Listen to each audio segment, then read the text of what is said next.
মানে মাঝে মাঝে আমার মনে হতো যে ও আসলে মেন্টালি সিক একজন মানুষ। তো আমার হাজবেন্ডের সাথে যেটা হয় যে রুবেলের সাথে আমি কখনোই কোনো বিষয় হাইড করি না, একদম শুরু থেকেই সবকিছু তাকে আমি জানাই। শুধুমাত্র এই ঘটনাটা আমি তাকে জানানোর সাহস পাই নাই। হঠাৎ করে একদিন আমি যে নতুন স্কুলে পড়ি সেই স্কুলে দেখি হচ্ছে আমাকে নিয়ে খুব কানাঘুষা চলছে এবং আমি এটা মানে বুঝতে পারতেছিলাম না যে কি হচ্ছে। সবচেয়ে ইম্পর্টেন্ট যে সময়টা, আমি যে ডিসিশনটা আমি একা একা তখন নিতে যাচ্ছিলাম, যেটা বাবা মায়ের নেয়ার কথা, ওই ডিসিশনটা তখন আমি আসলে ইমেচিউর ভাবেই আমি তখন নিয়ে ফেলি। একটা আমার বিষয় আমি হাইড করতে গিয়ে আমি তার চেয়ে অনেক বড় একটা বিষয়ের জন্ম দিয়ে ফেলতেছি। এই ফিলটা তখন আমিও তাকে বলি নাই যে মরে গেলে এখানেই যাবো, তাও তাকে আমি সেকেন্ড টাইম ফোন দেবো না। সকালে ওরা যখন উঠলো 6:30 7টার দিকে, তখন আমার অবস্থা খুবই খারাপ। আমার স্যাচুরেশন লেভেল তখন 83 84। আসসালামু আলাইকুম, আমি কানিজ সুপ্তা। আমি বর্তমানে পূবালী ব্যাংকে সাউথ ব্রাঞ্চে কর্মরত আছি। আমি তাকে আগে থেকেই চিনতাম, আমরা একই স্কুলেরই ছিলাম এবং সে ছিল একটু কি বলবো যে মানে তাকে দেখে সবাই ভয় পেত। সে স্কুলেই খুব মারামারি করতো, এলাকাতেও খুব মারামারি করতো এবং তাকে দেখে ভয় পেত সবাই। আমি নিজেও তাকে দেখে ভয় পেতাম। তবে আমার একটা ব্যাপার ছিল ছোটবেলা থেকে, এই যে যেমন জেমস বন্ড ক্যারেক্টার যখন পড়তাম কিংবা দস্যু বন্ধু যখন পড়তাম রোমেনা আফাজের, আমি আসলে ওর মধ্যে তখন ওই চরিত্রটা দেখতে পেতাম। তখন আমি হচ্ছে ক্লাস 10-এ পড়ি। খুবই ছোট বয়স, ক্লাস 10-এ পড়ি। তো ও আসলে তখন যে ওরও খুব বেশি বয়স তা না, আমার চেয়ে 4 বছরের সিনিয়র হবে। প্রেম বলতে অনেস্টলি যেটা ওর রিলেশন ছিল হচ্ছে আমার বান্ধবীর সাথে ওই সময়। হ্যাঁ ওই সময়, বাট তারপরে হচ্ছে তাকে আমার খুব ভালো লাগতো ওই মানে দস্যু বনুর পড়ার জন্য। আমার মনে হয় যে এথিক্যাল জায়গাটা আসলে বোঝারও বয়স না, ওটা খুব ছোট অল্প বয়স, যাকে চোখে দেখি তাকেই ভালো লাগে এরকম একটা বয়স। হ্যাঁ, বয়স একটা ব্যাপার ছিল। তারপর কিছুটা যদি আসলে পজিটিভলি দেখি ওর প্রতি, যে প্রেম ছিল ঠিকই, কিন্তু প্রেমের কোনো এক্সট্রিম লেভেল ছিল না। ওই মাঝে মাঝে একটু দেখা সাক্ষাৎ করতো, আমিই তো থাকতাম পাশে, কথা বলতেছে আমি তো থাকতাম পাশে। আমাকে বান্ধবীর পাশে আপনিই থাকতেন? হ্যাঁ, আমাকে আইসক্রিম কিনে দিত, চকলেট কিনে দিত। ওকে। তো মানে আমার মাঝে মাঝে মনে হতো যে এই চকলেটটা তো আমি ভায়াসড হয়ে পাচ্ছি বান্ধবীর মাধ্যমে, এটা তো কেন আমার ডিরেক্টলি আসছে না আমার কাছে? ডিরেক্টলি আসবে, এটা তো যখন আমি ভাবলাম বা শুনলাম ভালোই লাগতেছিল। তো তখন একটা ভালো লাগা আসলে তৈরি হয়ে যায়। আর ঠিক সেই সময়ই আমি যখন ক্লাস 10-এ পড়ি, তখন আমার বাবা যখন বুঝতে পারে যে আসলে না, এটা মানা করার পরেও আবার একটা পজিটিভ একটা সম্পর্কে তাদের চলে যাচ্ছে, আমার মেয়েকে তাহলে আর এখানে রাখা যাবে না। এমনিতেই হচ্ছে সাধারণত ক্লাস 10-এ কখনো স্কুল চেঞ্জ করা খুবই টাফ একটা ব্যাপার, রেজিস্ট্রেশন চেঞ্জ করার একটা ব্যাপার থাকে। তো তারপরেও আমার বাবা কি করলেন, আমার বাবা ওই স্কুল থেকে আমাকে নিয়ে গেলেন হচ্ছে অন্য একটা স্কুলে। মানে সেম স্কুলে ও পড়তো? হ্যাঁ, সেম স্কুলে ও ছিল। স্কুলে থাকে কিভাবে? স্কুলে না, সেম স্কুলে বলতে হচ্ছে ও আমার সিনিয়র, বাট আমার মাত্র 1 ক্লাস উপরে পড়তো। ওরা তখন এসএসসি এক্সাম দিবে এরকম। ও আচ্ছা আচ্ছা, ঠিক আছে, বয়সের গ্যাপ আছে কিন্তু ক্লাস উপরে পড়তো। কিন্তু আপনার হচ্ছে যেটা বান্ধবী সরে গেল, এটা জানার পরে নাকি? না, আসলে ওর সাথে শুধু বান্ধবী না, ওর সাথে স্কুলে অনেক মেয়েরই সম্পর্ক ছিল, সবই আস্তে আস্তে শেষ হয়ে গেছে। আপনি কাট করে দিয়েছেন নাকি? না, আমি কোনো কিছুই কাট আপ করি নাই। সম্পর্কগুলো এরকম যে 1 মাস 2 মাস থাকতো, তারপর হচ্ছে আবার শেষ হয়ে যেত এরকম। এটাও আমার ভালো লাগতো। আমি এগুলো সবই জানতাম। অন্য স্কুলে নিয়ে যাওয়ার পর এটা ছিল হচ্ছে সত্যিকার অর্থে যে মনের ভেতর থেকে প্রেমের অনুভূতি, যেটা ডিস্টেন্স যখন তৈরি হয়ে গেল, আমি তাকে দেখছি না, তখন আমার মনে হচ্ছিল আমি তো এখন নাই। আমি স্কুলে থাকলে তো দেখতে পারতাম সে কার সাথে কথা বলছে, সে কার সাথে কি করছে, হ্যাঁ, আমি সবকিছুই দেখতে পারতাম। আমি কিন্তু আসলে তখনও তার সাথে আমার কোনো প্রপোজাল দিয়ে যে প্রেম, যেটা সেটা হয় নাই। ওই সাইড থেকে কি কোনো নকটক ছিল যে না তোমাকে আমার ভালো লাগে? ওর থেকেও ছিল না। তো এতদিন যেটা ঘটতেছিল, এতদিন হচ্ছে ফ্যামিলি চাচ্ছিল যে কোনো ভাবে সেটা বন্ধ হয়ে যায়, এবং তখন পর্যন্ত কিন্তু আমার মধ্যে কোনো অনুভূতি ছিল না। বাট ফ্যামিলি যখন এটা বাদ দিয়ে দিল চিন্তা করা, আমার মধ্যে আসলে এটা তখন থেকেই কাজ করা শুরু করছিল। একটু খোঁজ খবর নিতাম, আমার বিভিন্ন ছেলে ফ্রেন্ড ক্লাসমেট যারা আছে, যারা ওইদিকে যেত, আগের স্কুলের স্টুডেন্টদের সাথে যাদের কম বেশি কথাবার্তা হয়, তাদের কাছ থেকে আমি খোঁজ নেওয়ার চেষ্টা করতাম। আমি শুনতাম যে সে নতুন হচ্ছে আমার বান্ধবীর পরেও হচ্ছে তার আরেকটা প্রেম হয়েছে এবং সে হচ্ছে ওই সম্পর্কের মধ্যে দিয়েই যাচ্ছে। এবং না, আমার আসলে আমার কোনো রকমই লাগতো না। প্রেম করবেই, সে তো প্রেম কুমার। হ্যাঁ, তখন বাই দ্য ওয়ে আমি একদিন একটা সুযোগ পাই যে আমার মামার মোটরসাইকেলটা নষ্ট হয়ে যায়। আমি যেদিন শুনি যে আমার মামার মোটরসাইকেলটা নষ্ট এবং আমাকে হচ্ছে হেঁটে যেতে হবে স্কুলে, এবং আমি আমার নানু বাসায় থাকতাম পরের স্কুলে পড়াকালীন সময়ে। তো আমি তখন কি করলাম, সকালবেলা আমি খুব দ্রুত একটা চিঠি লিখলাম, খুবই ছোট একটা চিঠি লিখলাম হচ্ছে ওর উদ্দেশ্যে। ওকে, একটা চিঠি লিখলাম। চিঠি তখন পর্যন্ত ও জানে না যে আপনি ওকে পছন্দ করেন? না, তখন So very পর্যন্ত ও interesting. জানতো না। এটাই হচ্ছে সত্যিকার অর্থে প্রথম আমার দিক থেকে তার দিকে যাওয়া কোনো ভাইবস। ওর চিঠি লিখলেন? তো আমি তখন চিঠি লিখলাম। কি লিখেছিলেন মনে আছে? চিঠিটা আসলে হ্যাঁ মনে অবশ্যই আছে, কারণ জীবনের প্রথম আসলে এত আবেগ নিয়ে চিঠি। আমি পুরো চিঠিটা বর্ণনা করব না, চিঠিটা পুরোটা বর্ণনা করলে হয়তো 5-6 লাইন, বেশি না, বাট আমি জাস্ট থিমটা এরকম ছিল যে আমি তোমাকে অনেক ভালোবাসি। ওকে, আমি এটা কখনো বুঝতে পারি নাই, তুমি হয়তো প্রশ্ন করবা যে আমি না, আমি শুধু তুমি না, আপনি করে লিখছিলাম যে আপনি হয়তো প্রশ্ন করবেন যে আমি আপনাকে কেন স্কুলে থাকাকালীন সময় কেন কখনো বলি নাই। আসলে তখন আমার মধ্যে এই অনুভূতিটা তৈরি হয় নাই। ওকে, আর আমি জানি আপনি এখন ওই যে মেয়েটার কথা আমি শুনেছি, ওইটার নাম মেনশন করলাম, ওই মেয়েটার ওনার নাম মেনশন করে বললাম যে আমি এখন জানি আপনি ওই আপুর সাথে আপনার একটা অ্যাফেয়ার আছে। আপনি কোনো সমস্যা নাই, আমি জাস্ট আপনাকে জানাইলাম যে আমি আপনাকে ভালোবাসি। Very interesting. আপনার পরিচয় বললেন? হ্যাঁ, আমি শুধু নিচে নামটা, আমি আসলে আমাকে তো স্কুলে সবাই চিনতো। ও আচ্ছা, নামটা লিখলেন যাতে করে হ্যাঁ আমি দেখে শুধু বুঝি। আমার নামটাই লিখলাম নিচে, সুপ্তা। আচ্ছা, তো বাই দ্য ওয়ে কি হলো, আমি যখন ওই গেট দিয়ে বের হচ্ছিলাম তখনই চিঠিটা আমার ডায়েরি থেকে পায়ের কাছে পড়ে গেছে, এবং ওখানেই বসে আমার মামা মোটরসাইকেল ঠিক করছিল। তো আমি খুবই ভয় পেয়ে গেছিলাম। চিঠিটা আবার আমি উঠালাম, উঠিয়ে আবার মামা জিজ্ঞেস করতেছে কি এটা। তখন আমি হুট করে কি বলবো, মামাকে বলতেছে মামা বুক লিস্ট, নতুন বই কিনতে হবে, বুক লিস্ট। ব্রেন কাজ করেছে ওই সময়। পরে মামা বললো ঠিক আছে, আমাকে এখন তো মোটরসাইকেল নষ্ট, আমাকে বিকেলে দিয়ে দিও, আমি বই নিয়ে আসবো, কি কি লাগবে। তো তারা আবার সবাই আমার পড়ার খুব যত্ন নিত। তো এই চিঠি দেওয়ার পরে আসলে আমি কেন যেন আমার খুব শান্তি লাগতেছিল। তো আমি এদিকে ব্যস্ত হয়ে গেলাম, এবং সেই চিঠিটার কোনো রিপ্লাই যে পাবো আদৌ এমন কোনো ভরসা আমার ছিল না। হঠাৎ করে একদিন আমি যে নতুন স্কুলে পড়ি, সেই স্কুলে দেখি হচ্ছে আমাকে নিয়ে খুব কানাঘুষা চলছে, এবং আমি এটা মানে বুঝতে পারতেছিলাম না যে কি হচ্ছে। তখন আমি শুনলাম যে জয়মন্টপ থেকে একটা ছেলে আসছে, গাড়িতে করে আসছে, সাথে তার বন্ধু বান্ধব ছিল, এবং মানে এই স্কুলের হচ্ছে একজন টিচার। সেই টিচারকে সে আমার কথা জিজ্ঞেস করার পর টিচার প্রথমে তথ্য দিতে চায়নি, এই জন্য সে টিচারকে খুব বকাবকি করছে এবং বাজে ভাষা ব্যবহার করছে। আমি যখন এটা শুনেছি, আমি তখন বুঝতে পারলাম যে এটা ও ছাড়া কেউ না, এবং তার এই কাণ্ড কারখানায় আমি মানে খুবই লজ্জিত ছিলাম। কারণ যে টিচারকে সে জিজ্ঞাসা করেছে, স্বাভাবিকভাবে একজন শিক্ষক কখনোই তার ক্লাস 10-এ পড়া একটা স্টুডেন্টের ব্যাপারে বাইরের কারো কাছে তথ্য দিবে না, সে যতই জিজ্ঞাসা করুক না কেন। তো আমি এই সময় হচ্ছে আমার ভালোবাসাটা একদম মানে ব্লার হয়ে গেল, কারণ যে মানুষটা এই ধরনের একটা কাজ করতে পারছে সে তো ভবিষ্যতে আরো খারাপ কিছু করতে পারে। ওর নামটা আমরা জানতে পারি? কোন সমস্যা নেই, নাম ধরে বলেন। ওর নামটা কি? হচ্ছে রুবেল, জায়েদ মাহমুদ রুবেল। সেই পরীক্ষার মধ্যেও হচ্ছে আমি খুব ভালো পড়াশোনা করছিলাম। মাঝখানে বাদ সাধলো হচ্ছে ওই যে যার কাছে আমি চিঠি পাঠাইলাম, উনি হচ্ছে আমার জন্য একটা উপহার নিয়ে আসলো। এটা হচ্ছে আমার পরীক্ষা চলছিল, তখন এসএসসি পরীক্ষা চলছিল, সে একটা উপহার নিয়ে আসলো। উপহারটা কেমন, সেটা ছিল একটা বই। তো আমার পরদিন সকালবেলা ছিল হচ্ছে সামাজিক বিজ্ঞান পরীক্ষা। আমি আগের দিন রাতে ট্রেজার আইল্যান্ড বইটার নাম ছিল, ট্রেজার আইল্যান্ড বইটা আমি শেষ। ওই বইয়ের মধ্যে কিছু লেখা ছিল না? না, কিছুই লেখা ছিল না। তখন শেষ পর্যন্ত আমি সাভারি ক্যান পাবলিক স্কুল অ্যান্ড কলেজ, আমি সেখানে ভর্তি হই। এর মধ্যে যেটা হলো, রুবেলের একদিন হঠাৎ ফোন এলো। তো ফোন দেওয়ার পর থেকে এই এতদিন পর্যন্ত যে ওর প্রতি একটা বিরক্তি, ও পরিচয় দেওয়ার পর থেকে হচ্ছে সবকিছু চলে যায়। আবার ঘন্টার পর ঘন্টা কখনোই কথা হয়নি আমাদের। ইভেন আমার মনে হয় যে সবচেয়ে বেশি আমাদের একবার কথা হয়েছিল 11 মিনিট। এছাড়া তো এই 11 মিনিট যেদিন কথা হয়, সেদিন হচ্ছে আমাদের বিয়ের প্ল্যান চলছিল। বিয়ের প্ল্যান বলতে হচ্ছে ও আমাকে প্রপোজ করছিল। তো আমি তার সাথে কথা বলছিলাম ভালোভাবেই, কিন্তু আমি তাকে এক কথাই বলতেছিলাম সবসময় যে মানে আমাদের এখন কোনোভাবে বিয়ে করা সম্ভব না, আমার একটা ক্যারিয়ার আছে, আমি সামনে মেডিকেলে ভর্তি হব, আমি আগে পড়াশোনাটা একটা ভালো একটা লেভেলে নিয়ে যাই, তুমিও কিছু একটা ক্যারিয়ারে করো, তো তারপরে আমরা বিয়ে করব। সে আবার হচ্ছে আমার সব কথা শুনতো, সে কখনোই আমাকে কোনো কিছু ফোর্স করার চেষ্টা করতো না। তো সে আমাকে সবসময় একটা কথাই বলতো যে সুপ্তা, এটা মনে হয় আল্লাহর একটা শাস্তি আমার জন্য হবে যে আমি আসলে লাইফে এতগুলো মানুষকে মনে কষ্ট দিছি, হ্যাঁ, আর ফার্স্ট মনে হয় আল্লাহ তোমার থেকে আমার এত বড় কষ্ট দিবে। আমার কাছে বোঝানোর চেষ্টা করতো যে সে আমার অনেক ভালোবাসে। তার কথা আমি সবসময় সিলি ভাবেই নিতাম, কারণ এই কথা তো সে কতজনকেই বলে আসছে, তাদেরকে তো সে ছেড়ে আসছে। কলেজে আমার একটা দুর্বলতা ছিল ফিজিক্স নিয়ে। তো আমার তখন কি হয়, ফিজিক্সে হচ্ছে রেজাল্ট খারাপ হয়, ক্যান পাবলিকে রেজাল্ট খারাপ মানে এর চেয়ে ভয়ঙ্কর আর কিছুই নাই। যে তুমি কোনো সাবজেক্টে খারাপ করছো, এর চেয়ে খারাপ আর কিছুই নাই। বাবা মাকে ডাকায় অনেক কিছু করতে হয়। এই যে একটা ভয়, আমি কিন্তু ওই দিনের আগ পর্যন্ত তার সাথে চিন্তা ভাবনা কখনোই যে আমি এখন বিয়ে করবো না, ভবিষ্যতে বিয়ে করবো।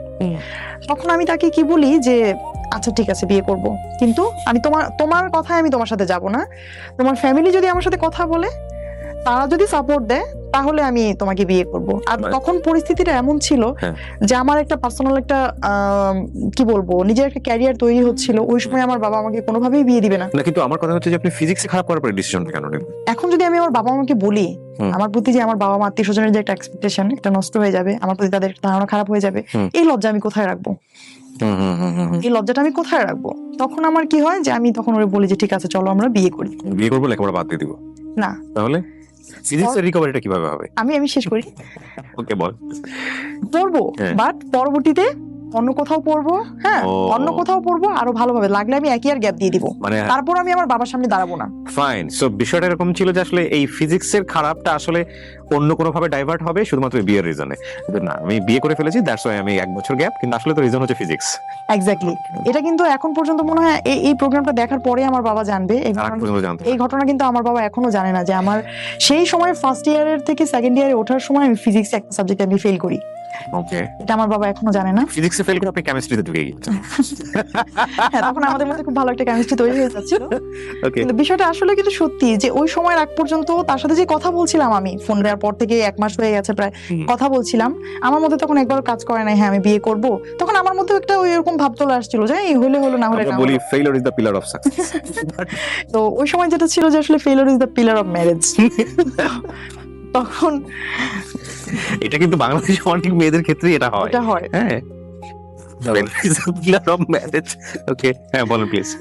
কিন্তু আমি আসলে যদিও ফিজিক্সে খারাপ করেছি, ও জানতো যে ফিজিক্সের কারণে তোমাকে লাইফে নিচ্ছি, ফিজিক্স চেঞ্জ করতেছ। ও জানতো। ওকে। এর মধ্যে আবার ওকে বললাম যে তুমি এক কাজ করো, তুমি একটু আমার বাসায় একটা মানে প্রপোজাল আবার পাঠিয়ে দেখো বাবা কি বলে। তখন ওদের বাসা থেকে সেকেন্ড টাইম একটা প্রপোজাল যায়, আমার বাবা ডিনাই করে দেয়। আর ডিনাই করার পর হচ্ছে তখন আমি আরো ভয় পেয়ে যাই যে কয়েকদিন পরেই তো আমার রেজাল্টের কথা জেনে যাবে, বিয়েটাও তো দিল না, এখন কি হবে? তখন আমরা সিদ্ধান্ত নিলাম যে হ্যাঁ আমরা বিয়ে করব। কিন্তু ওই যে কিছুক্ষণ আগে আমি বলছিলাম যে আমাদের বিয়েটা আসলে লাভ এবং ফ্যামিলি দুইটার কম্বিনেশন কেন, যে লাভটাও কিন্তু তখন খুব বেশি এক্সট্রিম লেভেলের তা না, মাত্র 1 মাস ধরে কথাবার্তা হচ্ছে আমাদের। আর ফ্যামিলি বললাম এই কারণে যে আমার বিয়েতে একটা পরিবার ছিল, তো তখন হচ্ছে ওর ভাই আমার সাথে আসে, ওর ভাই বলতে ওর বড় 2 ভাই। আমি কিন্তু ওর সাথে যাইনি। আমি যখন বাসা থেকে যেদিন বের হয়ে গেলাম এবং আমি যখন চলে গেলাম, এটা একটু ইন্টারেস্টিং, হুট করেই জাস্ট একদিন আগে আমার বার্থডে ছিল 2 তারিখ, মে মাসের 2 তারিখে আমার বার্থডে ছিল। তো বার্থডেতে আমি আমার বাড়িতে আসার পর আমি আমার মার কাছ থেকে আমার সার্টিফিকেট গুলো নিয়ে নেই। এতদিন পর্যন্ত কিন্তু সবকিছু আমার মায়ের কাছেই ছিল আলমারিতে। তা আমার তো ভেতরে একটা অপরাধবোধ কাজ করছিলই যে আমি চলে যাব, কিন্তু যাওয়ার পর তো আমার ফিউচারটাকে আমার সাজাতে হবে, আর সার্টিফিকেট গুলো আমার তখন জরুরি।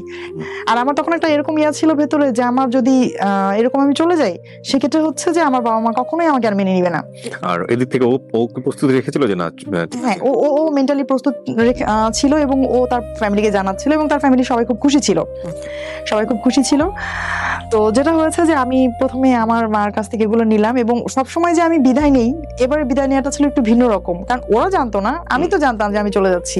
এটাই আমার বাসায় আমার শেষ দিন। তখন আমার ছোট ভাইটার জন্ম হয়েছে। ততদিনে আমার ছোট ভাইটা তখন ছোট, 4 বছর 4.5 বছর বয়স হবে ওর।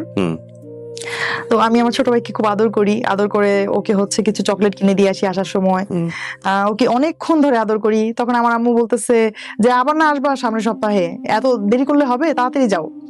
আমাদের হচ্ছে সাভারে একটা জায়গায় আমার বাবা আমাকে থাকার অ্যারেঞ্জ করেছিল। ওখানে থেকে আপনি পড়তেন? আপনার ফ্যামিলি থাকতো মানিকগঞ্জে? আমার ফ্যামিলি মানিকগঞ্জে সিঙ্গারে থাকতো। তো আমি আবার প্রতি সপ্তাহে যেতাম সেখানে। ওই মাঝখানে 2-3 দিনে হচ্ছে এটা নিয়ে কথা হচ্ছিল যে কোথায় কি করব, এবং আমি সবসময় বলতেছিলাম যে দেখো আমি এক কাপড়ে আসবো, হ্যাঁ তুমি কিছু করো না, আমি যদি কোনো কিছু এইভাবে নিয়ে আসি বাসা থেকে তাহলে সবাই বলবে যে আমি আমার এই টাকা পয়সা দিয়ে বা আমার অর্নামেন্টস সেল করে তুমি হচ্ছে তোমার মতো করে চলতেছো। ও তখন বলছে হ্যাঁ ঠিক আছে, তোমার কিছু আনতে হবে না, শুধু তুমি আসো। তখন হচ্ছে যে সে আমাকে বলার পর এটা একটা মজার ব্যাপার যে আমি বড় একটা ব্যাগ গোছাই বড় কেমন, ব্যাগ ভর্তি হচ্ছে আমার যত গল্পের বই উপন্যাস যত কিছু আমার আছে, যাদেরকে আমি খুব ভালোবাসি পরিবারের মতোই। আমি সেই ব্যাগ ভর্তি করে আমার একাডেমিক বই, গল্পের বই, সবকিছু সার্টিফিকেট নিয়ে যাই। ইন ওয়ান ড্রেস, আমি যে ড্রেসটা পরেছিলাম তখন ও আর আমার শ্রদ্ধেয় বড় 2 ভাসুর আছেন আমার, তারা 2 জন, এই 3 জন এবং ওর আপন মামা, তারা 3 জন আসেন। এসে হচ্ছে তখন আমার বাসার সামনে এসে গাড়ি রাখেন। আমি সাভারে যে বাসায় থাকতাম, আর ওই যে ফ্ল্যাটে যাদের সাথে আমি থাকতাম ওই ভাবি তখন বেডরুমে ঘুমাচ্ছিলেন, আর রুবেল তখন জাস্ট ফ্ল্যাটে ঢুকে আমার যে ব্যাগটা ছিল ওটা তো আমি ক্যারি করতে পারতাম না, অনেক ওয়েট ছিল, বড় ব্যাগ। তখন সে শুধু ওই ব্যাগটা নিয়ে ও নিচে চলে যায়, আর আমি আমার মতো অ্যাজ ইউজুয়াল যেভাবে বের হওয়ার কথা ওইভাবে আমি বের হয়ে চলে যাই, একদম সিম্পলি। হাতে শুধু ফোনটা ছিল।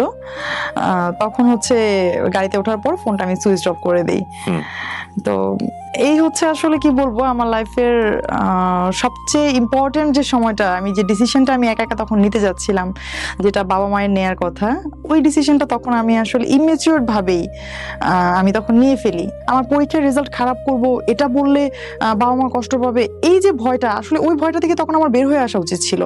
কারণ আমি যদি তখন বলতে পারতাম, হয়তো আমার বাবা একদিন যেতেন টিচারের সাথে কথা বলতেন, এর চেয়ে বেশি কিছু হতো না। হয়তো আমার লাইফের অ্যাটলিস্ট একটা বছর নষ্ট হতো না। যে ডিসিশনটা আমি নিয়েছিলাম একটা বছর পরে আমি আবার নতুন কোনো ইয়েতে ভর্তি হব, এই ফিল্ডটা ঢাকে। বাট একটা ওই যে একটা কথা আছে না, যে জ্বলন্ত চুলা থেকে গরম তেলের মধ্যে লাফ দেয়া, বা গরম তেল থেকে জ্বলন্ত চুলায় লাফ দেয়া, এরকম একটা ব্যাপার ছিল যে আমি একটা আমার বিষয় আমি হাইড করতে গিয়ে আমি তার চেয়ে অনেক বড় একটা বিষয়ের জন্ম দিয়ে ফেলতেছি। এই ফিল্ডটা তখন আমার মধ্যে ছিল না। তো যেটা হলো যে অ্যাজ ইউজুয়াল আমাদের বিয়ে হয়ে গেল কোর্টে, আর তখন আমার বয়স ছিল মাত্র 14+। ইন্টারে পড়ছেন আপনি? 14+ হওয়ার কথা না তো? হ্যাঁ, 14+ বললাম এই কারণে যে আমি হচ্ছে যখন স্কুলে ভর্তি হই সেটা ছিল আমার অনলি 3 ইয়ার্স, ক্লাস 1 এ ভর্তি হই যখন আমি। ও, সার্টিফিকেটও কি আপনার 14+ই ছিল? হ্যাঁ, সার্টিফিকেট আমার 14+ ছিল। আমাকে দেখে কেউ বুঝতো না, কারণ ছোটবেলা থেকে আমি একটু ওভালকি ছিলাম, লম্বা ছিলাম, বুঝতো না। আর আমার ভাসুর আবার আরেকটা কাজ করেছিলেন, উনি একটা এফিডেভিট করেছিলেন আমার এইজের, যেটা হচ্ছে বয়স বাড়িয়ে, এবং 24 ছিল তখন এইজে, সেটা ইয়াতে ওই এফিডেভিট অনুসারে। তখন আমাকে তখন খোঁজাখুঁজি চলছিল। আমি অলরেডি কিন্তু ওদের বাসায়, যে আমি কোর্ট থেকে অলরেডি বিয়ে করে চলে এসেছি, খোঁজাখুঁজি চলছিল, এবং আমি তো খুব ভয় পেয়ে গেছি। তারা আমার সাথে যতই যোগাযোগ করতে চেষ্টা করছিল, আমি কারোর সাথে কথা বলবো না, ফোনে আমি কারোর সাথে কথা বলবো না, যা কথা বলার তোমরা বলো। আমার হাজবেন্ডকে বলছিলাম যে যা কথা বলার তোমরা বলো, আমি কোনো কথা বলবো না। আমি কথা বললে তো আমাকে জিজ্ঞাসা করবে, যে এরকম কিছু করার আগে তো একবার বলতে পারতাম। তো তাদের সাথে হচ্ছে আমাদের ওই ঘটনার পর থেকে বাবা মার সাথে প্রায় 6 মান্থ আমার কোনো কথাবার্তা কোনো কিছুই হয় নাই, এবং আমার শ্বশুরবাড়িতেই হচ্ছে আমি ধীরে ধীরে অ্যাডজাস্টমেন্টে চলে যাই। এবং এরপর ফার্স্ট স্ট্রাগলটা যেখানে আসে, যাদেরকে আমি ডিপেন্ড করে আমি ওই বাড়িতে যাই, আমার ভাসুরা যারা আছেন তারা হ্যাপি যে ছোট ভাই বিয়ে করেছে, বউ পেয়েছি, এই পর্যন্তই তাদের দায়িত্ব। বাট আমার ফিউচার, আমার ক্যারিয়ার তৈরি কিন্তু তাদের দায়িত্বের মধ্যে পড়ে না। ট্রু। স্বাভাবিকভাবেই তারা কোনো কিছু না করলেও তাদেরকে ফোর্স করতে পারবো না। এদিকে তখন রুবেলও তো হচ্ছে কোনো আয় করতো না, স্বাভাবিকভাবেই একটা তখন দেখা যাচ্ছে খুব ছোট যদি কোনো নিডও হতো, যে 50 টাকা 100 টাকা নিডের কথা হলেও হতে কাউকে না কাউকে বলতে হতো যে এই জিনিসটা আমার লাগবে। তো এই জিনিসটা খুব আমার ভেতরে কাজ করতো, যে আমার নিজেকে খুব ছোট মনে হতো, যে কারণ এইরকম সিচুয়েশনে তো কখনো পড়ি নাই।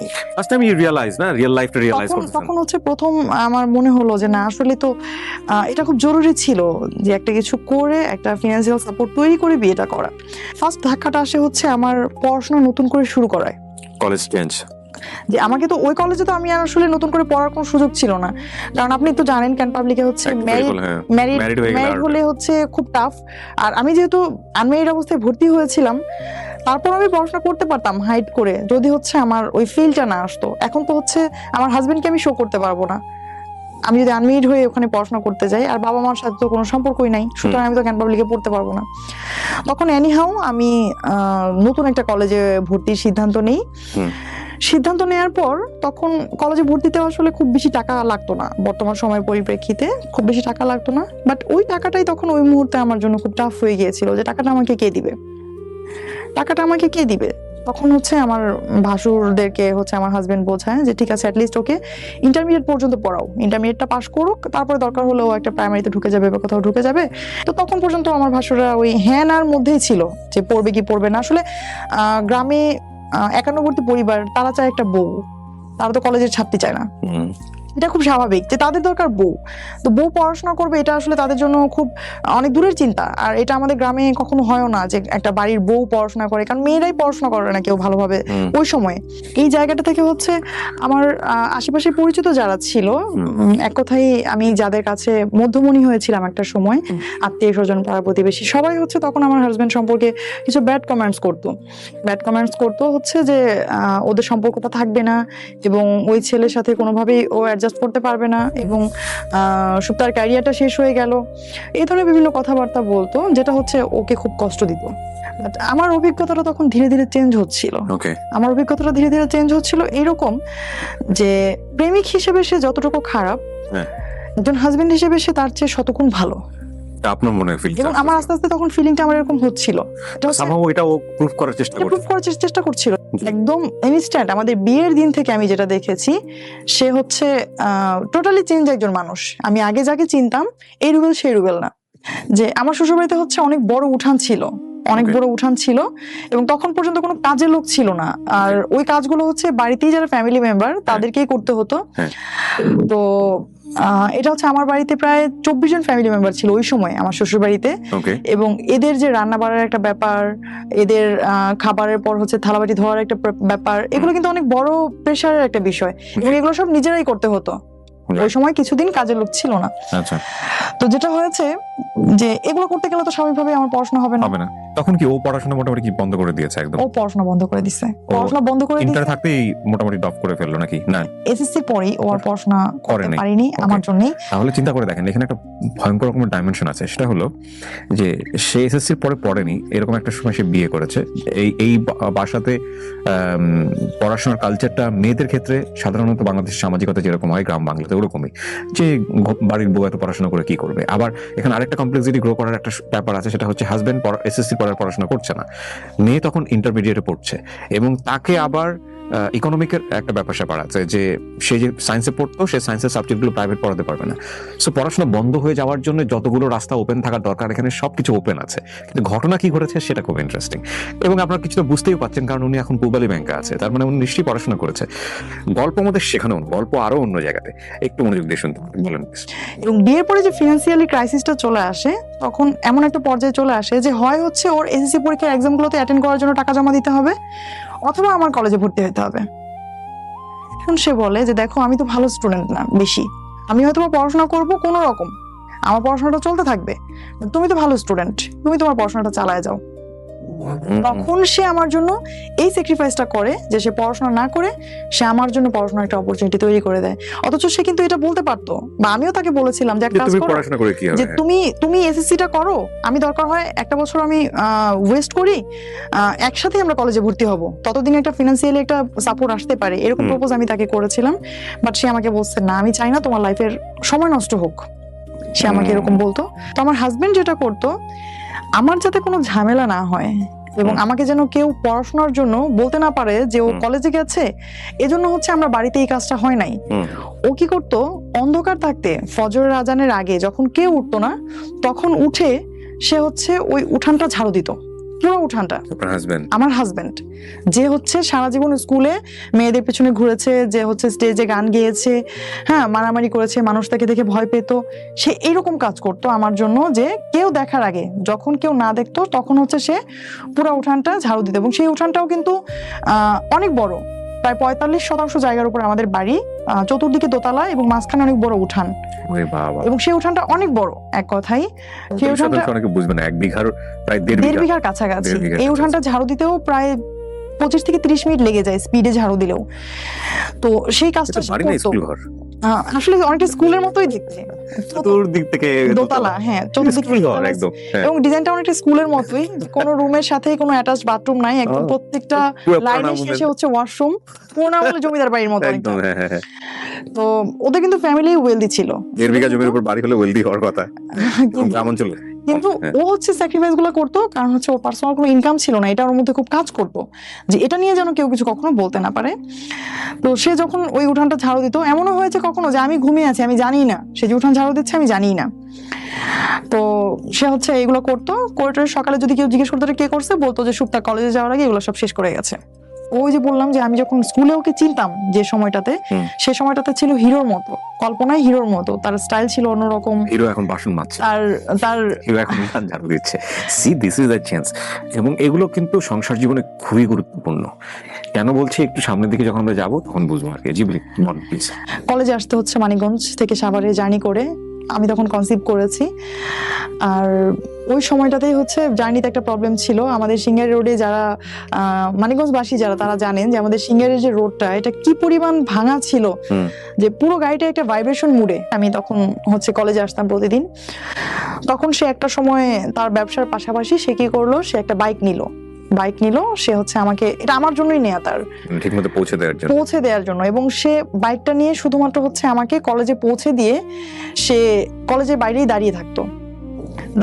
কেন? যে তাকে যদি আবার ফেরত যেতে হয় এই 15-20 মাইল জায়গা, সে যদি আবার যায়, তার বাইকে একটা তেল খরচ হবে অতিরিক্ত, আবার আমাকে আনতে হবে, আরেকবার তেলটা খরচ হবে। তখন সে কি করতো, ওইখানেই বসে থাকতো। তার কিন্তু নিজেরও তখন একটু ব্যবসা শুরু হয়েছে, সে ওইখানেও তার প্রচুর থাকা দরকার। তার কোনো কর্মচারী ছিল না, সবাই জানতো, কিন্তু ও হচ্ছে কখনো ফিজিক্যালি কারোর সাথে পরিচয় হতো না। এটা একদম মানে আমার আরো খারাপ লাগতো যে আমার কোনো বান্ধবী, বন্ধু, কোনো টিচার, কারোর সাথে তুমি কেন পরিচয় হও না? ওর একই কথা যে তুমি দয়া করে আমাকে কারোর সঙ্গে পরিচয় করাই দিবা না, পরিচয় করার যখন সময় হবে তখন আমিই বলবো হ্যাঁ আমাকে তুমি পরিচয় করাই দাও। তো সে তখনও যাইতো না। দেখা যাচ্ছে আমার টিচারও দাঁড়ায় আছে, সে দূরে দাঁড়ায় আছে, আমি তার সামনে কথা বলতাম না, কারণ হচ্ছে যে মানা করছিল যে তাকে যেন আমি তার সামনে প্রেজেন্ট না করি। টিচারটা চলে যাচ্ছে, তারপর আমি আবার তার বাইকে চলে যেতাম। মানে জাস্ট একটা গাছের তলায় মেইন রোডের পাড়ে সারাদিন গাড়ি যাচ্ছে, ধুলো যাচ্ছে, সে ওখানেই বসে আছে। আমি তাকে বলতাম মাঝে মাঝে যে পাশে নদী আছে, তুমি তো একটু ওদিকে ঘুরে আসলেও পারো। তো সে বলতো না, আমার ঘুরতে ভালো লাগে না, আমার বসে থাকতে ভালো লাগে। একটা মানুষ, আপনি চিন্তা করেন আপনি কতক্ষণ বসে থাকতে পারবেন, কয়দিন বসে থাকতে পারবেন? সে আমার প্রেগনেন্সির পুরো সময়টা সে হচ্ছে ওখানে বসে থাকতো।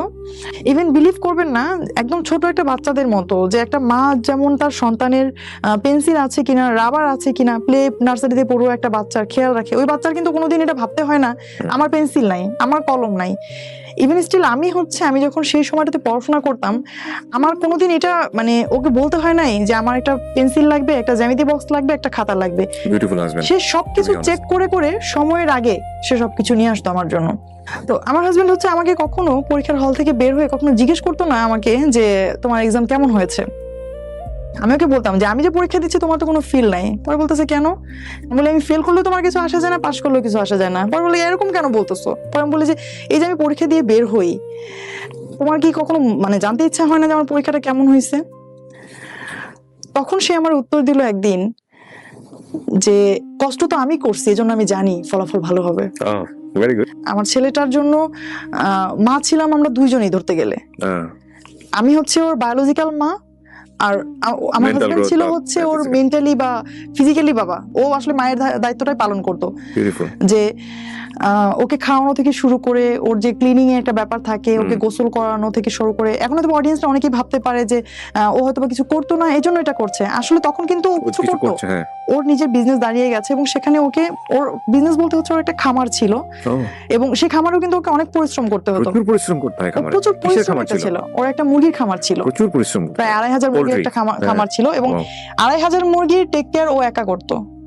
ওর কোনো হেল্পিং হ্যান্ড ছিল না। মানে পুরাটাই প্যারাডাইম শিফট বলে যেটাকে, মানে ইউটার্ন নেয়া, যে এরকম মানে শিশতেয়া রোমিও যার অনেকগুলো ব্যাকগ্রাউন্ড, ওখান থেকে পুরোপুরি একদম মানে 100% টার্ন করে একেবারে ফ্যামিলি ম্যান মানে কি, মানে একদম এ ক্লাস পাওয়া ফ্যামিলি ম্যান, যদি ওনার কথা আমরা বিলিভ করি। ওকে বলেন। তারপর মানে মাঝে মাঝে আমার মনে হতো যে ও আসলে মেন্টালি সিক একজন মানুষ, তা না হলে আসলে এইভাবে কেউ বাচ্চার টেক কেয়ার করতে পারে না। মানে বাচ্চার ব্যাপারে সে এত বেশি কনসাস ছিল যে বাইরে কেউ আসলে সে বাচ্চাকে মানে তার কোলে দিতে ইতস্তত বোধ করা, যে দেখা যাচ্ছে আত্মীয় স্বজন আসছে, বা গ্রামে তো এরকম থাকে যে ছোট বাচ্চাকে কেউ কোলে নিচ্ছে বা আসছে, সে দিত না। আবার সে আরেকটা কাজ করতো, যে আমি যখন হসপিটাল থেকে আমাকে বাসায় নেওয়া হয় বাচ্চার বার্থের পর, তো ওই অবস্থায় তো আসলে ছেলে মানুষ সাধারণত বাচ্চাদেরকে কোলেই নিতে একটু মানে হিমশিম খেয়ে যায়। তো আর এমনিতে তো ন্যাচারালি গ্রামে একটা বিলিফ থেকে যায় যে 40 দিন পর্যন্ত বাচ্চাকে কোথাও বের করা হয় না।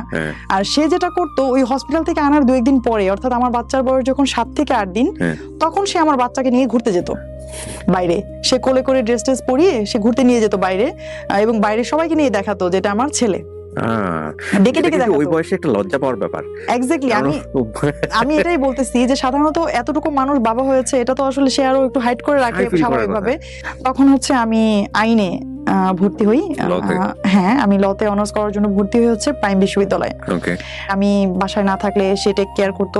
আবার বেশিরভাগ সময় হচ্ছে আমার বাচ্চাটাকে যেটা করতাম অনার্সে পড়াকালীন সময়ে, যে আমার বাবার বাড়িতে তখন একটু একটু সম্পর্ক ভালো হয়েছে তাদের সাথে, হুম। যে তাদের কাছে আমার বাচ্চাটাকে আমি দিয়ে আসতাম সকালবেলা আমার ইউনিভার্সিটিতে যাওয়ার পথেই। হুম। আমি তখনও সেই মানিকগঞ্জ থেকেই মিরপুরে এসে ক্লাস করতাম প্রতিদিন। প্রাইম ইউনিভার্সিটিতে। মানে আমার জার্নির সময়টা আসলে শেষ হয় নাই, জার্নিটা চলছেই। মাঝে মাঝে এমন হয়েছে যে বাসে আমি আসছি, আসার আগে আমি আমার বাবার বাড়িতে কাউকে ফোন করে বললাম যে আমি আসতেছি, তোমরা একটু স্ট্যান্ডে দাঁড়াও, হুম। আমার ক্লাসে লেট হয়ে যাবে। ওরা হচ্ছে আসতো স্ট্যান্ডে এবং ওই জানলা দিয়ে হচ্ছে আমি আমার বাচ্চাটাকে নামিয়ে দিতাম। ও, এটা এই দৃশ্যের অনেকেই সাক্ষী, আমাদের এলাকায় যারা আছে তারা সবাই হচ্ছে আমার ছেলেটাকে নিয়ে হাসাহাসি করতো যে ও তো হচ্ছে জীবনে যতবার মানে ঘরে ঢুকেছে তার চেয়ে বেশিবারও হচ্ছে বাসের জানলা দিয়ে নামা ওঠা করছে। Sorry, you never give up. একটা মানে মজার বিষয় হচ্ছে যে এত স্ট্রাগলের মধ্য দিয়েও এই ভদ্র মহিলা কোনো গিভ আপ করেন নাই নিজেকে, যে না আমি ঠিক আছে বাচ্চা হয়েছে কিন্তু আমি লেখাপড়া থেকে সরে যাবো, বাট নট লাইক দিস। লেখাপড়া থেকে সরে নাই, এবং নিশ্চয়ই লাইফে একটা এম ছিল। লতে পড়ছিলেন কেন আপনি? জি, আমি আইন বিষয়ে পড়াশোনা করছিলাম হচ্ছে, আমি সবসময় বিচারক হওয়ার স্বপ্ন দেখতাম, আমি এখনো Okay. দেখি সেটা। ওকে, ফাইন, লেটস কন্টিনিউ। তারপর ওকে, আমার একটা কোশ্চেন চলে আসছে, মানে কোশ্চেনের অ্যান্সারটা তো সবারই জানা। দেখেন, আপনার হাজবেন্ড ইন্টারমিডিয়েট পাস করে নাই, এসএসসিও করেনি। এসএসসিও পাস করে নাই, সে আপনাকে এতদূর পর্যন্ত পড়তে দিল? এটা আমাদের সামাজিকতার জায়গা থেকে এই প্রশ্নটা কখনো কোনো কোশ্চেন করেনি, আমাকে ইন্সপায়ার করেছে। আমার হাজবেন্ড আসলে শুরু থেকে যেটা করেছে যে ও আমার জন্য সবসময় ইন্সপিরেশন ছিল, সব সময়। আমার কখনো কোনো একটা মুহূর্তের জন্য মনে হয় নাই যে ও আমাকে কোনো একটা জায়গা থেকে একটু ইনফেরিয়রিটি কমপ্লেক্স ভোগে না, যে ভোগে না, অনেকে কিন্তু ভোগে। সি, আমাদের সমাজটা কেমন, আমাদের সমাজে বিয়ে করতে গেলেও দেখা হয় যে ওয়াইফের উচ্চতা হাজবেন্ডের উচ্চতা থেকে কম কিনা, যদি এটাও একটু বড় হয়ে যায় ওটাকে স্বাভাবিক চোখে দেখা হয় না। এবং এটা তো শুরু গেল চোখের দেখা। আপনি যদি আসেন এবার এই পড়াশোনা বা ক্যারিয়ার, এমন একটা জব করছে হাজবেন্ড যেটাতে হাজবেন্ড কম ইনকাম করে ওয়াইফের জায়গা থেকে, কিংবা আপনার এডুকেশনের দিক থেকে হচ্ছে ওয়াইফের চেয়ে পেছানো, এই বিষয়গুলো কিন্তু আমাদের সামাজিক দৃষ্টিকোণ থেকে অনেক বড় ব্যাপার, অনেক বড় এবং ব্যাপার, সংসারও অনেক কিন্তু কষ্ট অনেক করে। ধরনের কমপ্লেক্সিটি গ্রো করে। আপনার ক্ষেত্রে এরকম কোনো কিছু হয়নি?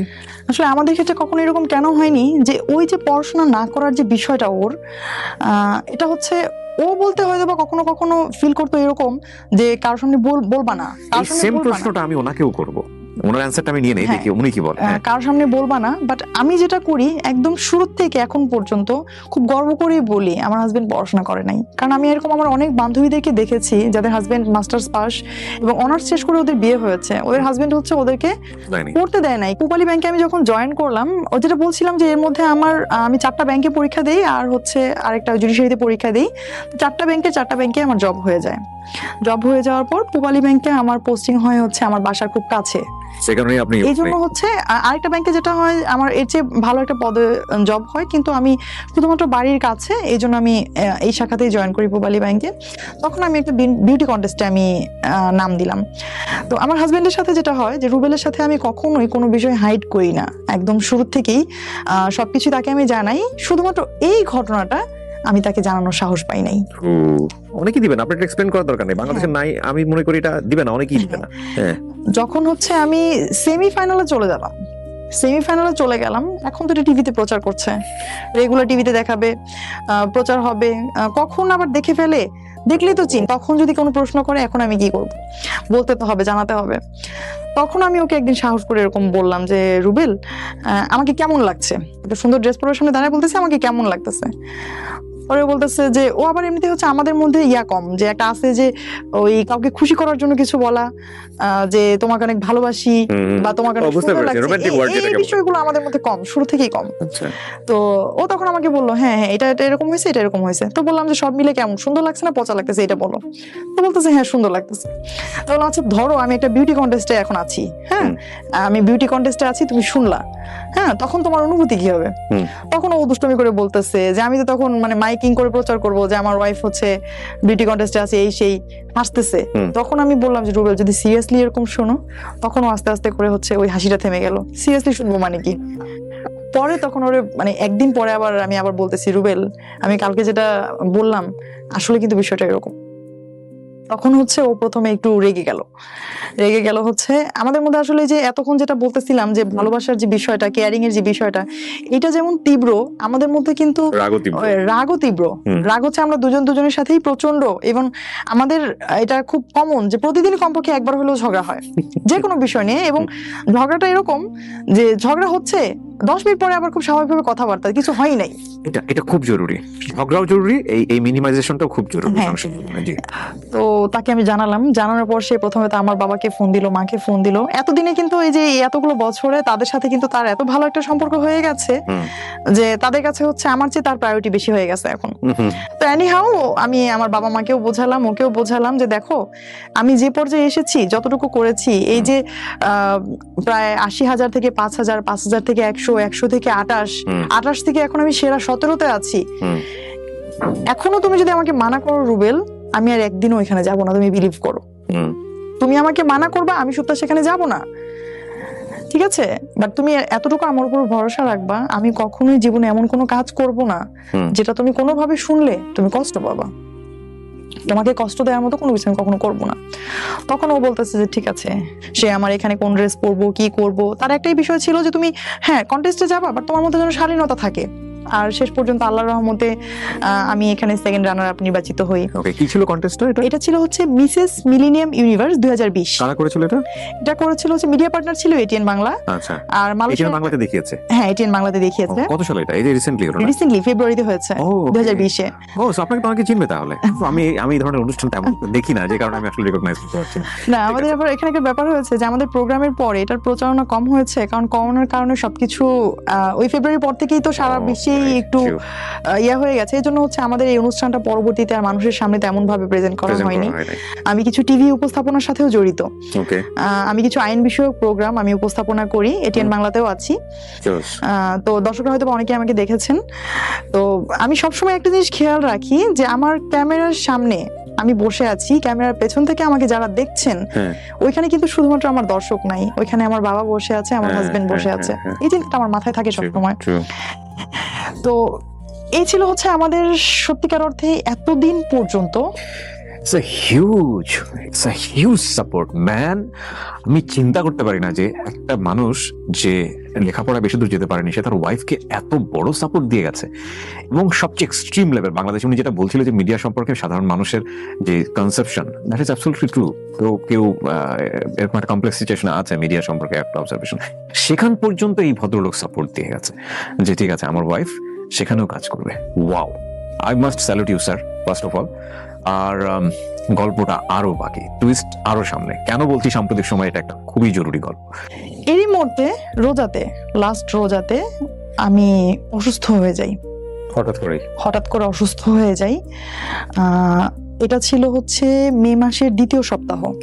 আমি অসুস্থ হয়ে যাই 2020-এ। অসুস্থ হয়ে যাওয়ার পর আমি প্রথমেই আমি আগেই বলেছি যে আমি কোনো কিছুই আবেগ দিয়ে চিন্তা ভাবনা করার আগে চিন্তা করি হচ্ছে এর সমাধানটা কি।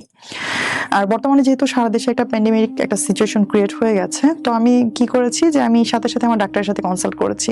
তো ডক্টর আমাকে প্রাইমারি কিছু মেডিসিন দিলেন। মেডিসিন দেওয়ার পর হচ্ছে আমি গেলাম টেস্ট করার জন্য।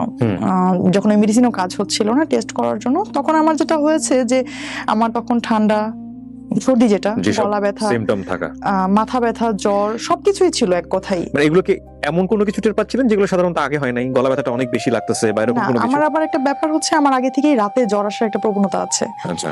আর একটু ফ্যানের বেশি বাতাসে থাকলে, এসিতে থাকলেই হচ্ছে আমার এরকম হয়। তো এসিতেও 2-1 দিন ঘুমানো হয়েছে রাতে, তো সেজন্য হতে পারে। তো আমি তখন কি করলাম, আমি গেলাম কোভিড টেস্টের জন্য গেলাম। যাওয়ার পর হচ্ছে আমাদের ওখানে ব্যবস্থাপনা খুব সুন্দর ছিল সাভারে। তো আমি যাওয়ার পর আমার টেস্টের রেজাল্ট আসলো নেগেটিভ। এটা হচ্ছে মের 18 তারিখে আমি টেস্ট করি, 19 তারিখে আমার রেজাল্ট আসে নেগেটিভ। তো এর মধ্যে তো আমি মেডিসিন নিচ্ছি, ডক্টরের অ্যাডভাইস অনুসারে মেডিসিন নিচ্ছি। নেওয়ার পর হচ্ছে আমি এদিকে ঈদে আমাদের যেহেতু সাভার থেকে আমাদের বাড়ি যেখানে খুব কাছে, না যাওয়ারও কোনো অজুহাত নাই।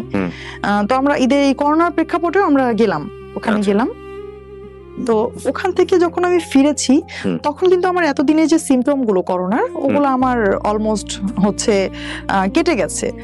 একটা সমস্যা যেটা আছে যে আমার প্রতিটা রাতেই জ্বর আসতো, আর আমি কোনো স্মেল পেতাম না নাকে। এটা আমি অনেকের কাছেই শুনছি এখন যে করোনাতে যারা এফেক্ট হচ্ছে তারা স্মেলটা পাচ্ছে না।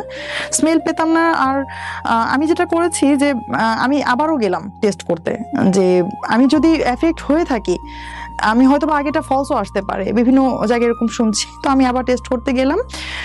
টেস্ট করতে যাওয়ার পর আমাকে, ওই দিন ছিল ফ্রাইডে, যেদিন আমি টেস্ট করতে যাই ফ্রাইডে ছিল, তো আমাকে ওখান থেকে বলে দিল যে আপনার তো কোনো কিছুই নাই, আপনি অযথা আসছেন একটা কিট নষ্ট করতে, এরকম ভাবে তারা বলছিল যে আপনার তেমন কোনো সিমটম নাই, রাতে সামান্য জ্বর আসে, এটা তো আসলে করোনার কোনো ইয়া না।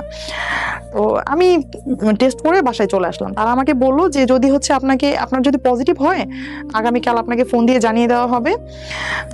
তার আগেও আসলে মেসেজগুলো তেমন আসতো না, আইডিসিআর থেকে আসতো না। তো আমাকে জানাইলো যে আপনাকে ফোন দিয়ে জানিয়ে দেওয়া হবে, আর যদি ফোন না যায় তাহলে আপনি ধরবেন নেগেটিভ। তো আমার শুক্র শনি ব্যাংক বন্ধ থাকে, আমি যেহেতু শনিবারে আমার কোনো ফোন আসে নাই, আর আমি এদিকে এই শুক্রবারের পর থেকে আমার জ্বরও আসে নাই, আমি রবিবারে খুব স্বাভাবিকভাবে অফিস করতে যাই, আমার অফিসে সব কলিগদের সাথে আমি অফিস করি। আর সন্ধ্যায় আমি জানতে পারি যে আমার করোনা পজিটিভ। সন্ধ্যায় আমাকে আইডিসিআর থেকে ফার্স্ট একটা মেসেজ দেয়। মেসেজ পাওয়ার পর আমি আমার উপজেলা হেলথ কমপ্লেক্সে আমি যোগাযোগ করি তাদের সাথে। তখন তারা তাদের ইমেল চেক করে দেখেন হ্যাঁ আমি করোনা পজিটিভ। তখন আমার হাজবেন্ড, আমার ছেলের বয়স এখন 10 বছর, আমরা একই রুমে ছিলাম, একই জায়গায় বসা, ফ্লোরে বসেছিলাম।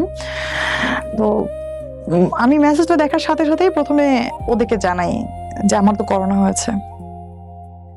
ওই রুমের মধ্যেই ওরা বসা একসাথেই। তো আমি ওকে জানাইলাম যে তোমরা দূরে যাও, আমার করোনা হয়েছে, আমার কাছে কেউ আইসো না। তখন আমার হাজবেন্ড হেসে দিছে যে যদি কিছু হয়তো এতক্ষণই হয়ে যেত, তোমার সাথে তো আমরা কবে থেকেই আছি, এই মুহূর্তে দূরে যাওয়ার কি আছে। তারপর আমার বাচ্চা আসছে আমাকে গলা জড়ায় ধরে কান্না করার জন্য, আমি ওকে সরাই দিচ্ছি যে না বাবা, যতক্ষণ আমি জানতাম না ততক্ষণ জানতাম না, যখন আমি জানি আমার করোনা হয়েছে তখন আমি অবশ্যই আমি চাইবো না তোমরা কেউ আমার কাছে থাকো, আর যেহেতু আমি সুস্থ আমি সবকিছু করতে পারছি। তো সাথে সাথে আমি আমার সেপারেট একটা রুমে চলে গেলাম আইসোলেটেড থাকার জন্য। আর আমি আমার ব্রাঞ্চের যে আমাদের ব্রাঞ্চ ম্যানেজার স্যার, আমি তাকে ফোন দিয়ে জানালাম যে স্যার একটা মিস্টেক হয়ে গেছে, আমি তো জানতাম না আমার করোনা, আমি তো আজকে সারাদিন ব্যাংকে ছিলাম, আর আমি যে সেকশনে কাজ করি ব্যাংকে, আমি বিদ্যুৎ বিল সেকশনে কাজ করি, এখানে হচ্ছে প্রতিদিন আমাকে শত শত মানুষকে ডিল করতে হয়। উনি আমাকে সাথে সাথে যেটা করলেন যে আমার ভেতর থেকে যে একটা গিল্টি ফিল হচ্ছিল অফিসে আসার জন্য, উনি সাথে সাথে এটা ইয়া করে দিলেন যে আপনি তো জানতেন না, কেন মন খারাপ করছেন, আপনি শোনেন, আপনি আমাকে এভাবে বলছিল যে কানিজ আপনি মনোবল হারাবেন না, আমরা জানি আপনি স্ট্রং একজন মানুষ, আপনি দ্রুত রিকভার করবেন। তো উনি হচ্ছে সাথে সাথে আমাদের হায়ার অথরিটিজে যারা আছেন তাদেরকেও জানালেন, এবং অফিস থেকেও আমাকে বেশ ভালো সাপোর্ট দিচ্ছিল মেন্টালি। আর বাসায় আমি যেটা করলাম, আমি সাথে সাথেই আলাদা রুমে চলে গেলাম। আমার বাইরে থেকে হচ্ছে আমার হাজবেন্ড, তারপর হচ্ছে আমার বাসায় একজন ভাতিজি আছে আমার, ওরা দুইজনই হচ্ছে আমাকে খুব সাপোর্ট দিত। আর আমার ছেলের সাথে হচ্ছে আমি ভিডিও কলে কথা বলতাম, ওকে আমার রুমের সামনে আমি আসতে অ্যালাউ করতাম না, অন্য রুমে থাকতো, সেখান থেকে ভিডিও কলে আমরা কথা বলতাম, এবং ওরা সবসময় সবাই চাইতো যে আমি যেন খুব হাসি খুশি থাকি। তো আমার হাজবেন্ড বলতো যে না, কোনো কিছুই হবে না, তুমি দরজা লাগানোর প্রয়োজন নেই, তোমার ভেতরে একা খারাপ লাগবে। তো আমি রুমের ভেতরে থাকতাম, ওরা কি করতো জাস্ট রুমের সামনেই বসে থাকতো, আমি যতই মানা করতাম যে দূরে যাও, ও ওখান থেকে যাইতো না। ওই দিন আবার কি হয়েছে, ওই যে আমি যেটা বলছিলাম যে আমাদের প্রায় ঝগড়া হয়, করোনার মধ্যেও সেটা থেমেছিল না। ওই দিন হচ্ছে তার সাথে আমার একটু ঝগড়া হয়েছে ঘুমানোর আগে, এবং তার সাথে জিদ করে আমি আমার রুমে সেদিন মশা টশি কিছু টানাই নাই, ওইভাবে ঘুমাইছি। এবং এটা সে খুব তার ইয়াতে লাগছে যে আমি কেন এইগুলো করলাম, আমি এমনিতে অসুস্থ, আমি কেন এই জিদটা দেখাইলাম। সে হচ্ছে ফোন দেওয়ার পরে, সে হচ্ছে 3-4 বার ফোন দেওয়ার পর সে একবার উঠে আসছে। উঠে আসার পর আমি তাকে বলছি আমার বুকে অনেক ব্যথা করতেছে রুবেল, আমি কি করব। আমি তখনও জানি না যে এটাই হচ্ছে শ্বাসকষ্টের ইয়া, বলতেছি যে আমার বুকে খুব ব্যথা করতেছে, আমার দম বন্ধ হয়ে আসতেছে, আমি শ্বাস নিতে পারতেছি না। এমন বলতেছে পানি খাও, পানি খেয়ে ঘুমাও, ঠিক হয়ে যাবে। এ কথা বলে ওর আগের সাথে চলে গেছে। ঠিক আছে, এটা একটা ইয়া যে সারা এই যে 4-5 দিন ধরে আমি বাসায় 31 তারিখ থেকে 5 তারিখ পর্যন্ত এই কয়েকদিন সে কিন্তু ওইখানেই আমার প্রত্যেকটা প্রয়োজন সে সেকেন্ডের আগে হাজির করতো। আমি তাকে বলার পরও হচ্ছে সে চলে গেল। আমি ওই অভিমান থেকে তাকে আর ডাকি নাই। আচ্ছা, আমি আর তাকে ডাকি নাই। আমার মধ্যে হচ্ছে আসলে ভালোবাসা পেতে পেতে এমন একটা অবস্থা তৈরি হয়ে গেছে যে সামান্য একটু এদিক হলেই না আমার সেটা সহ্য হয় না। আমিও তাকে বলি নাই যে মরে গেলে এখানেই যাবো, তাও তাকে আমি সেকেন্ড টাইম ফোন দেবো না। সকালে ওরা যখন উঠলো 6:30-7টার দিকে, তখন আমার অবস্থা খুবই খারাপ। আমার স্যাচুরেশন লেভেল তখন 83-84 অক্সিজেন লেভেল। আমার বাসায় অক্সিমিটার ছিল, বারবার দেখছিলাম। সকালে যখন আমার যে ভাতিজি জিজ্ঞেস করলো যে মামুনি তুমি কিছু খাবা, আমি যখন কথা বলতে পারতেছি না, তখন হচ্ছে ওকে জাস্ট আমি ওই অক্সিমিটারটা চেক করে ছুড়ে দিলাম। তো ও তখন লেখাটা ছিল, ও বলতেছে মানে বুঝতে পারতেছে না। পরে আমি বললাম যে রুবেলকে দেখাও। পরে আসার পর তখন ও রুমের ভেতরে আসলো, এসে আমার সিচুয়েশনটা আবার মেপে দেখলো। মেপে দেখলো এই অবস্থা, সাথে সাথে তো হচ্ছে মানে ইয়ে হয়ে গেছে যে আল্লাহ আমি কি করলাম। তখন হচ্ছে দ্রুত ডক্টরের সাথে কনসাল্ট করলো, আমাদের যে উপজেলা হেলথ কমপ্লেক্সে যারা ছিলেন তাদের সাথে কথা বললো, অ্যাম্বুলেন্সের সাথে কথা বললো, সবার সাথে কথা বললে অলমোস্ট আমি তখন আমাকে নিয়ে গেল। তো তারা বারবারই ওকে বলতেছে যে আপনি যে মানে যাচ্ছেন বা আপনি যেতে চাইছেন, আপনি তো শতভাগ এফেক্ট হবেন।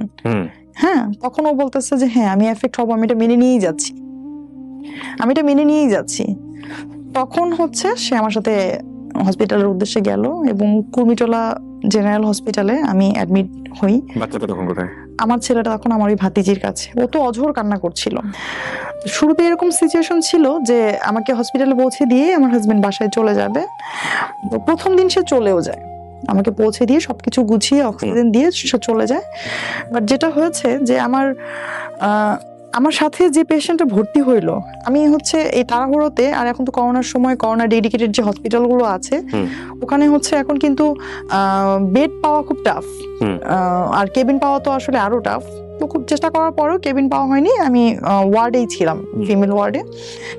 তো সেই ওয়ার্ডে আমার সাথে যে পেশেন্ট ভর্তি হইলো, আমরা একই সাথে লিফটে উঠছিলাম, একটা স্ট্রেচারে আমি আর একটা স্ট্রেচারে ওই মহিলা, এবং ওই পেশেন্টটা বেডে যাওয়ার পর উইদিন 5 মিনিটস সে মারা যায়। ও মাই গড, নিজের চোখে দেখেছেন? আমার সামনে মারা যায় সে। এদিকে আমার শরীরের এই অবস্থা, আমাকে অক্সিজেন লাগায় রাখা, আমি দেখতেছি আমার পাশে একজন মানুষ মারা গেছে, আমার পাশে কেউ নাই। আমার হাজবেন্ড তো আমাকে ভর্তি করে দিয়ে সবকিছু দিয়ে চলে গেছে। সন্ধ্যার পর আরেকজন মারা গেল ওই ওয়ার্ডে।